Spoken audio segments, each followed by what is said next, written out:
जी नाजरीन, तुसां रहंदे पे झोंक टीवी वसेब दी आवाज़ और ख़बर शामिल करने जनाब हुकूमत वक्त तरफों जनाब एक नवा फैसला स्कूल खुलन वास्ते और बालां दे हुण अयाशी दा टाइम ख़त्म थी गया, हुण स्कूल खुलन दा टाइम आ गया है। अस्सलाम वालेकुम नाजरीन, मैं हाँ तुहाडा अपना मेज़बान रिजवान कलंदरी और तुसां रहंदे पे झोंक टीवी वसेब दी आवाज़। और जी नाजरीन, 2020 के बजट के हवाले के खबर शामिल करने जनाब सराइकी वसेब तो मुल्तान तो जनाब कि ई दफ़ा वल एक दफ़ा वला जनाब तख्त लाहौर ने सराइकी वसेब के एक बहुत बड़ी ज्यादती की थी, जिहड़ा कि उन्होंने बजट ई दफ़ा दिता है बिल्कुल थोड़ा बजट है जनाब। और सराइकी वसेब दी तमाम सियासी पार्टियां ने ई बजट के हवाले के मुख्तलिफ जगह के उत्ते मुजाहरे किए और उन्होंने वकला भी शामिल हैं, सियासी पार्टियां के काफ़ी सारे लोग शामिल हैं, जिन्हें जनाब सियासी पार्टियां के सियासी रहनुमा जनाब ज़हूर अहमद धरेजा साहब और जनाब सराइकिस्तान डेमोक्रेट पार्टी राना फराज अहमद नून साहब चेयरमैन और उन्होंने तमाम ई टाइम सारे नाल जिहड़ी शख्सियत मौजूद हैं, इन्होंने जरन का होश संभाले और सराइकी वसेब वास्ते कुर्बानियां देवन लगे और अज तक अपने वो मिशन को जारी और सारी रखा है। ये टाइम सारे नाल मौजूद हैं जनाब ज़हूर धरेजा साहब। असा इन्हों को पूछो कि जी बजट वाली ज्यादती सराइकी वसेब के नाल की गई है, ये हुकूमत को क्या आखन? सही कलंदरी साहब, ज्यादती की भी एक हद होंगी है। ये मुसलसल फ्रॉड करते खड़े बजट के नाम से। पिछले बजट के इन्हें 3 अरब रुपया रखा सिविल सैकटरेट वास्ते। बजट के ऐलान किया कि हुण असा बजट जरा पैसा मुख्तस कर दिते वो इतना ही खर्च थी से, लेकिन इन्हें एक पई भी खर्च ना की। असा इन्हें को कहूँ कि सिविल सैकटरेट के लोलीपॉप ना देवो, सूबाई सैकटरेट बढ़ाओ और सूबाई सैकटरेट वास्ते 20 अरब रुपए रखो और सराइकी वसेब वास्ते कोई मनसूबा नहीं दिता गया, कोई यूनिवर्सिटी नहीं। हर साल पिछले कूड़े वादे को दोहरा देने। असा बजट इन्हें दे मुँह ते मरेंदे से। वफाकी बजट के भी जुल्म किया गया, सूबाई बजट के भी जुल्म किया गया और खैबर पख्तूनख्वा का जरा बजट है उहदे भी ये जुल्म करेंदे। टांक DI खान को उनका हक नहीं देंदे। असा अपना हक मंगदूँ, वसेब के लोग अपना हक मंगदन और सूबा सराइकिस्तान मंगदन।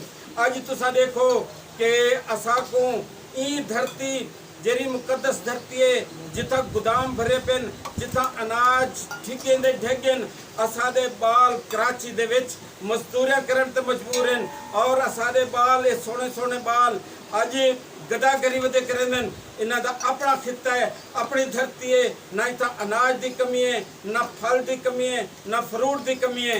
क्या वजह ऐसा को मुलाजमत नहीं मिलता? असा को बराबर हक चाहिए। अज का मुजाहरा जरा पाकिस्तान सराइकी पार्टी, सराइकी सूबा महाज, सराइकिस्तान डेमोक्रेटिक पार्टी की तरफों असा मुश्तरका तौर पर किते और वकला बिरादरी साढ़े नाल थी। असा मुतालबा करें कि जरे 600 सिविल जज रखेंदे पियो, 300 सिविल जज सराइकी वसेब दे होवन, 300 पंजाब दे रखो। जेरे तुसा हाई कोर्ट दे 20 जज रखेंदे पियो, 10 जज सराइकी वसेब दे होवन और 10 जज तुसा पंजाब दे रखो। सराइकी कौम नाल, सराइकी वसेब नाल, सराइकी खिते नाल जुल्म करन बंद कर दो। और पहले भी तुसा मशरकी पाकिस्तान तुड़वाए, उन्हें को भी हक नहीं दिता, उन्हें दी भी जबान दी तौहीन की वे, उन्हें दी शनाख्त दी तौहीन की वे और तुसा मुजरिम वे, तुसा गद्दार वे, तुसा सब नाल द्रोह किते। अज सिंध तुहाडी जान को पिटेंदे, बलोचिस्तान तुहाडी जान को पिटेंदे, खैबर पख्तूनख्वा तुहाडी जान को पिटेंदे, सराइकिस्तान तुहाडी जान को पिटेंदे और मशरकी पाकिस्तान दे नाल भी तुसा द्रोह किते है, ज्यादती किते है। ए साडा वतन है, ए साडा सूबा है, ए साडी धरती है। ओ अगर तो कोई हयात शर्म होवे, असा ही पाकिस्तान को अपनी धरती भी दी है, अपने सूबे भी दिते, अपने रियासत भी दिते और तुसा सूबा देवन वास्ते तैयार नवे। हुण जुल्म दी अंत थी गए, इंतहा थी गए। ई खिते दा बच्चा बच्चा तोड़ा गिरबान घिनसी, तुसा को अपना हक घिनसी, तुसा को अपना सूबा घिनसी और तुसा को अपनी शनाख्त घिनसी। असा ना कहीं दे कमी से, ना कहीं दे मुजारे से, ना कहीं दे बैठे बिलहे से इंशाअल्लाह सराइकिस्तान घिनते रासो। अच्छा ज़हूर साहब, ये दसो कि जिवें कि तख्त लाहौर ने हमेशा ज्यादतियां की हुण साकू इथां ही धरने देने चाहिए या इस्लामाबाद वाले पासे बढ़ना चाहिए? हर जहाँ ते धरने हुसैन और सिंध सराइकिस्तान बॉर्डर कनू घिनते मुल्तान तक जरा अजीम शान लॉन्ग मार्च चाहिए उनका दूजा मरला देरा इस्माइल खान तक वैसे तीजा मरला इस्लामाबाद तक वैसे असल लाहौर दे विच भी धरने देसूं और इन्हें दा घिराव करे सूं ई वसेब दा बच्चा बच्चा अपना हक मंगसे और उन वक्त तक खामोश न रहे जब तक अपना हक घिन से ए पाकिस्तान इन्हें दे प्यू दनी तू भी पाकिस्तान है मैं भी पाकिस्तान हूँ ये तेरा पाकिस्तान है ये मेरा पाकिस्तान है तुसा कूड़ मारिन तुसा फराड कितन और तुसा पाकिस्तान दे नाते लुटे डू कौमी नजरे दे नाते लुटे तुसा मजहब दे नाते लुटे ना तुसा दा मजहब नाल ताल्लुक है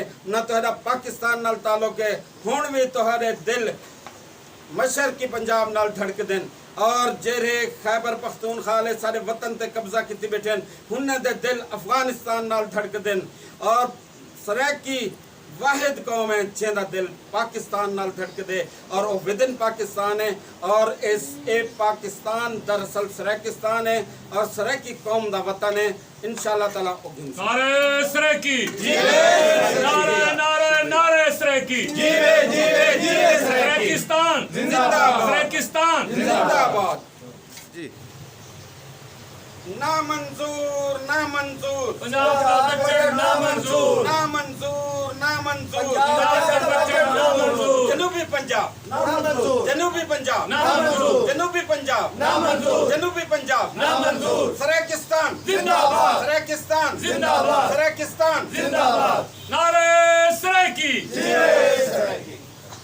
तख्त लाहौर तख्त ओ पिशोर यार दुए एक चोर दुए चोर तख्त लाहौर तख्त पिशोर दुए चोर दुए चोर अलविदा अलविदा लाहौर अलविदा अलविदा अलविदा लाहौर अलविदा बहावलपुर ना मुल्तान सूबा सिर्फ सराकिस्तान बहावलपुर ना मुल्तान सूबा सिर्फ सराकिस्तान घिनते रासूं सराकी सूबा घिनते रासू घिनते रासूं सराकी सूबा घिनते रासू तेरी शान मेरी शान सराकिस्तान सराकिस्तान तेरी शान मेरी शान सराकिस्तान सराकिस्तान